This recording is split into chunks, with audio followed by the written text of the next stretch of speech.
Estamos de volta aí com o terceiro e último bloco, então tem muito pano para manga, tem muita coisa aqui para a gente falar. Nesse segundo bloco a gente falou bastante também do uso do implante hormonal para fins de contracepção, né? E eu fiquei aqui no intervalo aqui, eu fiquei super curiosa, né? Assim, a taxa ou é um mecanismo seguro, né? Assim, porque sempre quando a gente fala em contracepção, gente, as pessoas ficam com medo, né? Elas já querem um mecanismo, querem algo que, de fato, não venha a engravidar, né? Então, assim, é algo, né, que a gente precisa entender, precisa saber. Então, é um mecanismo seguro em relação a outros? Como que é isso? A gente mede a segurança da contracepção pelo um índice médico chamado índice de Peer. Não vou entrar ao mérito, mas é um dos métodos mais seguros. A pílula tem um índice de falha entre 2% a 5%. E o Implanon, por exemplo, que é um meio de uma via colocado no subcutâneo, que tem a finalidade de fazer a contracepção, é praticamente menos de 1%, menos de 0,1%, né? 99,9%. Então, é uma das vias mais seguras. Que eu acho que é quase igual ao do preservativo, né? Também aí. Que acho quando que é usado, do começo ao fim na relação, né? Então, assim, quando vem jovens para mim e falam que usam preservativo, eu gosto de perguntar como é, não por questão de curiosidade, mas por questão de orientação, né? Tem que ser do começo ao fim, durante toda a relação. E a outra discussão que a gente fez foi sobre o custo-benefício, né? Diz que é importante, eu sei que todo mundo, doutora, fica curioso para saber se, deve ser, porque às vezes as pessoas acham que é algo muito faraônico, que é algo longe da realidade, né? Quando na verdade não é, né? Que a gente vai fazer ali o cálculo na ponta do lápis, eu gasto tanto por mês para comprar, ou eu gasto tanto a cada 3 meses. Então, assim, quando vai fazer essa conta, essa contabilidade, como que fica? Eu vou desafiar os telespectadores. Não, a gente tem infinitos benefícios. Eu sou muito a favor desse método, tanto para a contracepção e também porque o paciente fica em amenorreia, né, que é não menstruar. Então, você vai poupar o absorvente, não vai usar, então você não vai gastar esse dinheiro e também não vai gastar o dinheiro da pílula de tomar todo dia e não vai ter, como você disse, né, a chatice de ter que tomar a pílula todo dia. Então, se você fizer essa economia por 3 anos, você consegue facilmente colocar o seu implante aí. Ótimo, muito bom saber. E aí, no final, a gente vai dar aqui as dicas, né? Doutora, e as contraindicações? Quando não é indicado, né, o implante hormonal?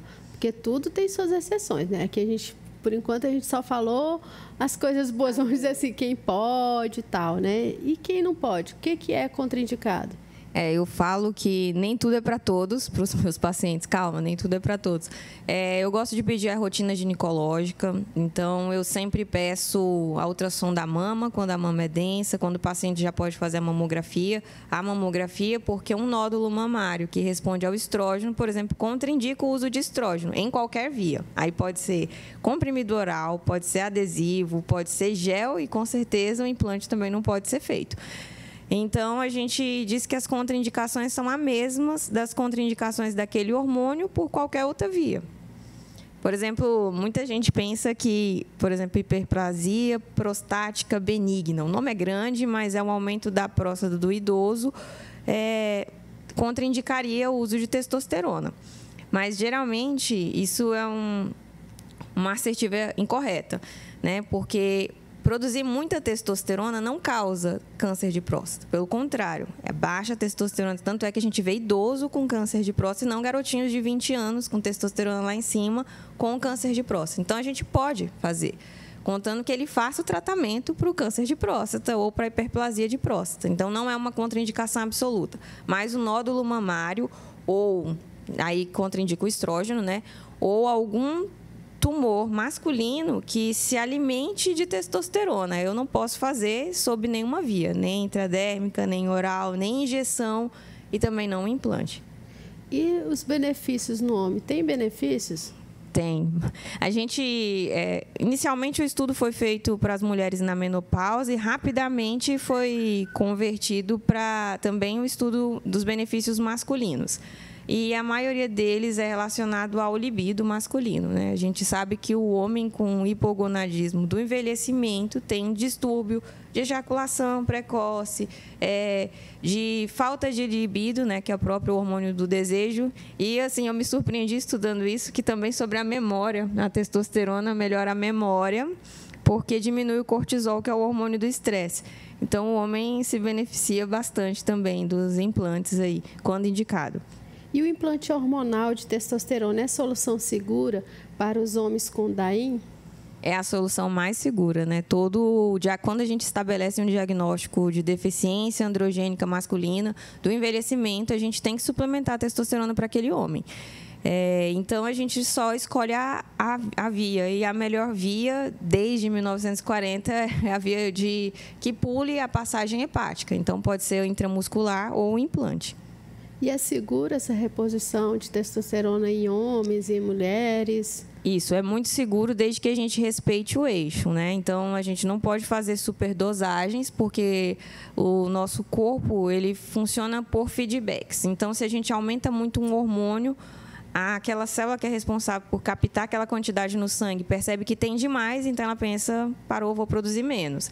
Então, a gente nunca pode gerar um feedback negativo. Então, por isso, o cálculo tem que ser muito bem estabelecido por um profissional médico. Não pode ser feito pelo coaching da academia, desculpem, coaches, mas é muito perigoso fazer essa associação de qualquer forma, sem acompanhamento. É algo muito técnico, na verdade, assim, né? Que precisa ali dos exames, do acompanhamento, verificar tudo certinho, porque é algo muito sério, na verdade. E é muito sério. E, além disso, a gente tem que ver se aquela pessoa ela se adapta àquela via, né? Então, às vezes, a pessoa me queixa, por exemplo, de baixa disposição. E aí eu faço um implante, por exemplo, de NAD, né? O NAD é um implante bem simples. Aí a pessoa começa a acordar às 5 da manhã e aí ela me liga, né? Estou disposto demais. Então, eu tenho que perguntar, né? Mas se você quer ser disposto, quanto? A mesma coisa, eu falo com libido, eu falo com performance. O paciente, claro, o homem que tem uma testosterona de 300, ele vai estar com deficiência androgenética. Mas com 700 eu posso escolher ou não repor aquele homem. Mas eu nunca posso deixar esse paciente com mais de 1.000 e pouco. Isso seria patológico. E é o papel do implante na recuperação da libido desse homem? Como que é isso aí? É tudo de bom, tanto no libido masculino quanto no libido feminino, né? A testosterona em si, ela é o hormônio do desejo. Ela gera a atração sexual e ela gera a disposição para ter a relação sexual.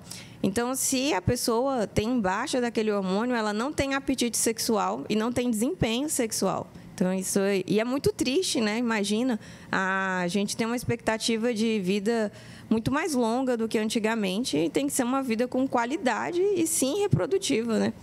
E a relação do implante na mulher, no caso? Na mulher, a gente tem melhora de lubrificação vaginal. Então, uma das queixas da maioria das mulheres que tem menopausa, com certeza, é o fogacho. Mas, depois disso, é o ressecamento vaginal. Isso impede, né, o coito, né, que é a relação sexual, torna doloroso o ato sexual. Então, à medida que a gente melhora a testosterona dessa mulher, ela tem mais desejo e ela tem mais lubrificação. Então, assim, a atividade sexual dela fica favorecida fisiologicamente. E eu sei assim que muitos casamentos, muitos relacionamentos acabam muito assim, quando a gente escuta, que a gente, né, acaba ouvindo muitas coisas, boa parte é por conta da libido. Né? Assim, não digo que tudo, né? Porque tem várias situações aí no meio. Mas boa parte dos relacionamentos, dos casamentos, assim, hoje em dia, principalmente, é por conta da libido. O implante anda salvando alguns casamentos, mas eu falo assim, o casamento em si tem a parte afetiva, a gente tem relações nos cérebros, né, o hipocampo e a parte de afeto, e tem a parte comportamental do desejo. Então, essas duas têm que andar bem condicionadas. Imagina uma pessoa, um casal aí de seus 50 anos, né? Agora que vai desfrutar de todo o trabalho que teve na vida, tá aí namorando em casa, porque os filhos já estão nas suas faculdades em si, eles têm que ter disposição para ter uma vida plena. Então, eu julgo necessário, né, favorecer o casamento deles por completo. Tem uma idade específica, doutora? Porque eu falo assim, que o que a gente sempre escuta muito em relação a isso é o Viagra, né?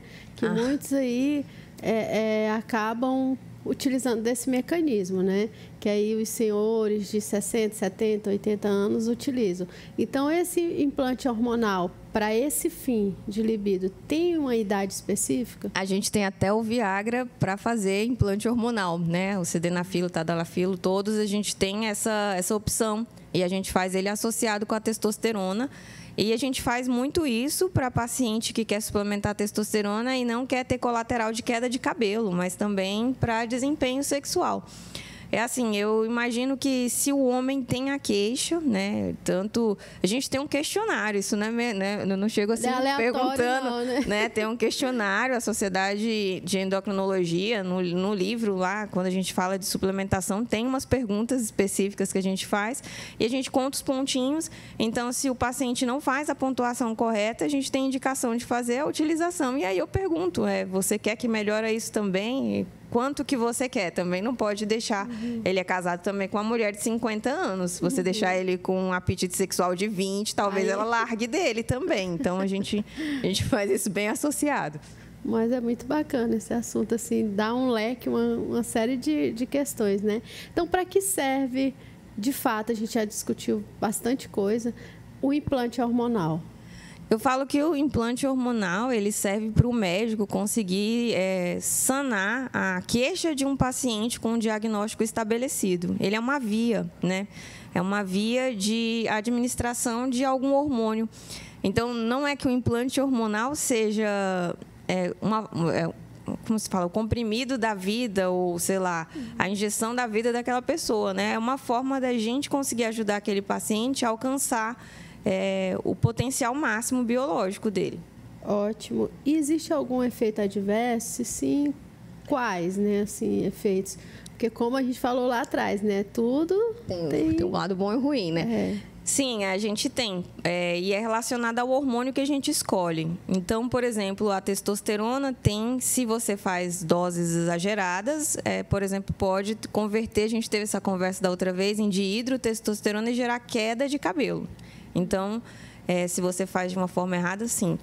A gestrinona, um hormônio polêmico, né? Muito usado em mulheres para ganho de massa muscular, perda de gordura, desempenho, ganho de força na academia. Mas se você faz a mais, a gente pode ter oleosidade na pele, ter acne, gerar também uma queda de cabelo.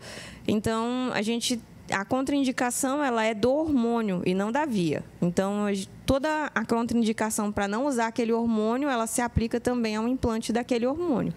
Por isso que tu falou ainda há pouco, né? Que tem um formulário onde você vai ali preenchendo, fazendo toda a avaliação de como... Porque nem sempre aquilo que eu quero é o que, de fato, eu preciso ou eu consigo alcançar, né? A gente senta com o paciente, faz aquelas perguntinhas, anamnese médica, e a gente vai alinhar as expectativas, né? Eu vou falar assim, eu tenho esse hormônio que se adequa à sua queixa.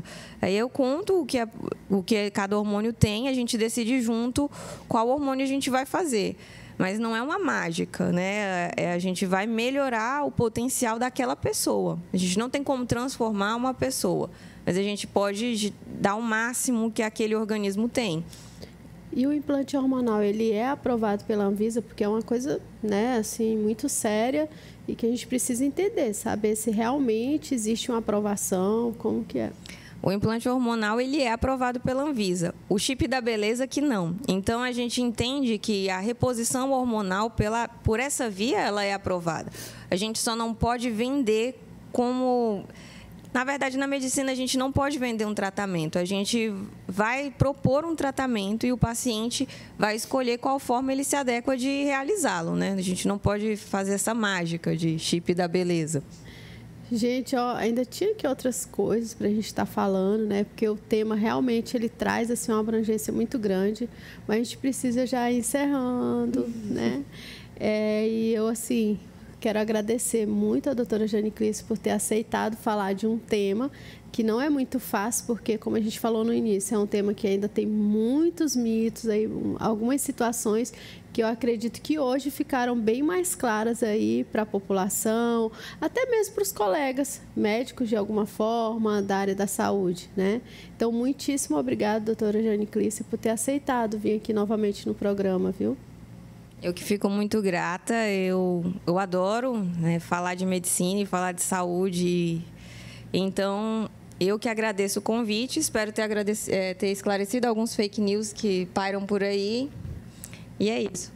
Não, foi assim muito esclarecedor. E para você que ainda ficou dúvidas e que querem fazer uma avaliação, porque a gente falou assim, foi uma amplitude, assim, muita coisa sobre o implante hormonal, né, que deu uma visão macro, né, assim, da importância e das questões que você pode estar fazendo. Então, entre em contato, está aqui o endereço, telefone, JK Centro Médico de Saúde e Beleza, né? Agende uma avaliação, né? Assim, às vezes vocês ficaram aí com alguma dúvida a respeito de que tipo de tratamento, como que é feito, né? Eu gostei muito dessa parte, principalmente da contracepção, não que eu precise mais, né? Mas aí tem filho, tem nora, né? Então, assim, eu achei muito interessante, assim como as outras questões, né? Menopausa, porque às vezes as mulheres sofrem muito em relação a isso. Então, façam um agendamento, marque uma avaliação, uma consulta com a doutora Janiclice e lá ela vai passar todas as informações, pedir os exames que são necessários, ok? Então, não percam o programa, fiquem ligadinhos no Missão Saúde na TV.